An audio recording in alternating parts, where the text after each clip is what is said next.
સલાબતપુરા ખાતે બેગમવાડીમાં આવેલી શ્રી મહાદેવ ટ્રસ્ટ સંચાલિત મંદબુદ્ધિના બાળકોની શાળામાં રામભક્ત હનુમાનજીની જન્મજયંતિની અનોખી ઉજવણી કરવામાં આવી હતી।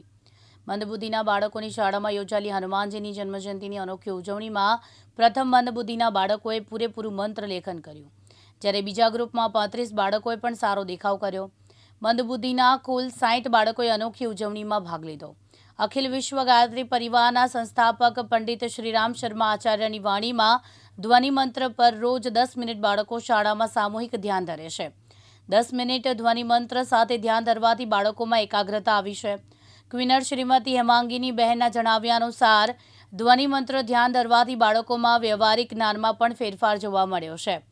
બાળક પોતાનું કામ જાતે જ કરતા થઈ ગયા છે। ભારતીય સંસ્કૃતિના મૂળમાં બીજ મંત્ર ગાયત્રી મંત્ર છે। આ બાળકોમાં આત્મિક વિકાસ થાય તે માટે આધ્યાત્મિક શક્તિ દ્વારા આ જ થઈ શકે એમ છે। મયુર ટેલર, દિવ્યાંગ ન્યૂઝ, સુરત।